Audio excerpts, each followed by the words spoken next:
สวัสดีจ้าพี่น้องจ้าเกี่ยวกับสะอาดตูบก่อนพักผ่อนนะคะเขาเบิ่งน้ำพักแล้วก็เที่ยวมาเยี่ยมนี่นะน้ำพักกูมุ่นเลย ฮะนานพักเอง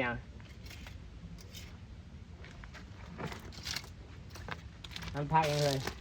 น้ำพักบัว เขาเนี่ยบริเวณแล้วเขาย่างเหรอนี่นะมีนานพักบัวเนาะมีทางย่างพอดีนี่อะไรนี่จะทำก่อนเราจริงต้องเอาทางขยะไปเขาเก็บ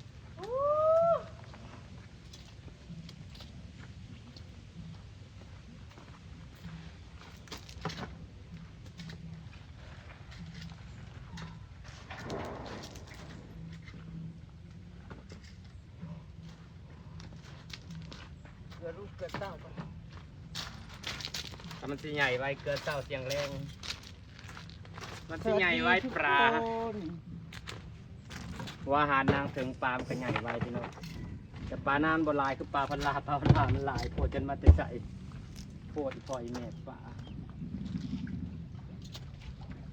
มันแผ่เลยมันแตกตัวเต็มนองเลยมันแต่งงามเลยปั๊มหน้ามาเลยแล้วก็เดินถอดน้ำเสร็จน้ำพุยเธอเลย เพชรน้ำพุ บ่ต้องซื้อแต่ปั๊มน้ำพุได้ใส่ปั๊มนั่นแหละ ปั๊มนะ เดี๋ยวจะเสร็จ มันนี่ปั๊มน้อยบ่ โอ้เราจะเห็ดเธอวันนี้ ปั๊มใหญ่มันจะกระจายขึ้นมาพี่ บอแม่แต่เขาเห็ดหัวน้ำผูเขาก็จะเห็ดหัวกระจายเห็ดหัวยิ่งขึ้นเนี่ยนี่ เห็นบ่ เห็ดหัวตรงกันแล้วมันแตกลง บริษัทกันสั่งผมมี ปฏิสั่งเห็ดยังเอาปั๊มที่กูสมัยมึงเห็ดสปริงเกอร์อะไรเห็ดน้ำผูนั่นเขาแค่เดินท่อเอาซื่อๆเข้าใจบ่เดี๋ยวกูเสร็จให้ดอกงามแน่นอนสั่งหัวน้ำผูมาให้มันก็จะได้ความซื่อของพ่อ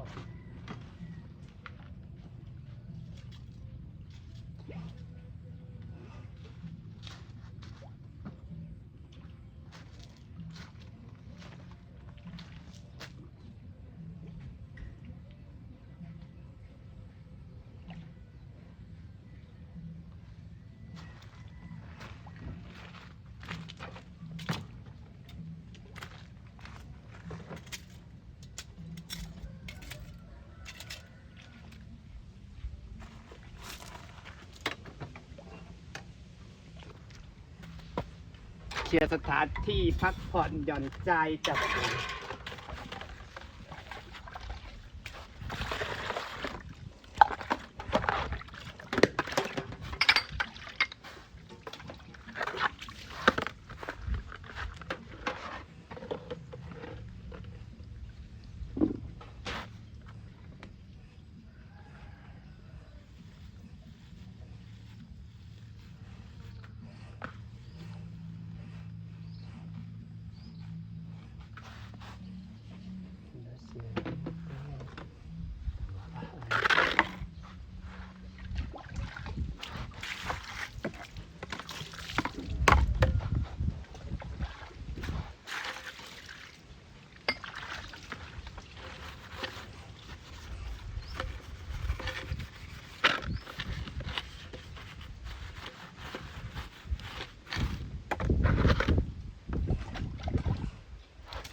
ปวดทืนแต่เช้าไปหาเห็ดไปจักดอก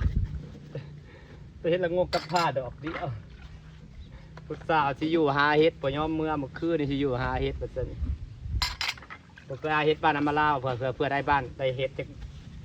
กพ่อเห็ดว่าซั่นพอจักดอกกับพี่น้องจ้าบ้านได้ออก หอยเขาเก็บกับผมนี่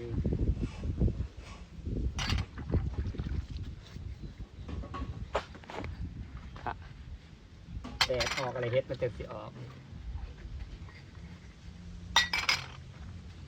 ที่หาดอกก็หาย่อยแก อืม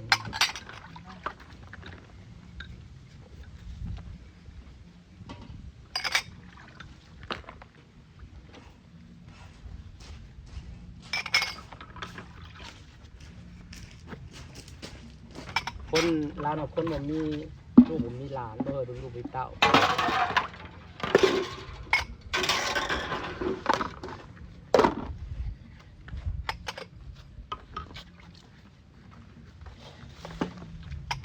ติดตัวคนเดียวก็แถมมีโรคไล่อีกเนาะ เป็นยิงมีหญิงมีมดลูกกับบริดีเสมอไป บ่เส มี ม ลู อก มีเต้าก็ได้ บ่เสมอไปดอกชีวิตคนเฮานะบางคนมีลูกเป็น10เป็นบางคนนั่นรวยหั่นเด้จ้ะพี่น้องตามข่าวเด็กลูกเต้าญาติมรดกกันและขาพ่อขาแม่หั่นเด้ทั้งที่ปูทางให้อย่างดีเด้ฮะทั้งที่พ่อปูทางให้มีทรัพย์สินมีมรดกเป็นเท่าใดสุดท้ายยังมาญาติกันจนขาพ่อแม่เจ้าของเว้นตีชีวิตมันโน้มันบ่แน่นอนอยู่แล้วเนาะทั้งที่เห็นบอกข่าวต้นนั้นความรวยเป็นเจ้าของโรงเรียนเป็นเศรษฐีลูกมันญาติมรดกกันนั่นเองข่าวญาติมรดกกันหลายพี่น้องเอ้ยโคตรโทแบบนี้บ่แน่นอนเป็นอะไรกับสิพ่อ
อายนี่อันนี้บาทมันขึ้นมางามได้ดิ ต้นใหญ่อยู่ เอามาแต่ไปเลยมาแต่อุบลดูศูนย์เมสซี่เด้ ต้นใหญ่อยู่ มันจะเป็นพุ่มเพื่อยลง อ๋อ เป็นพุ่มเพื่อยเอาง่ามันเสียบ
ตั้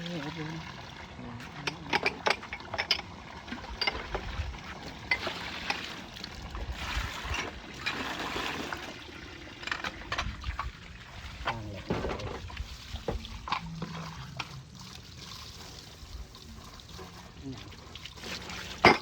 ใส่แก้วด้วย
เคลียร์หลังงานจ้าพี่น้องจ้าสิฝากบรรยากาศไว้สั้นนี่ละจ้าเลยค่ะเคลียร์หลังงาน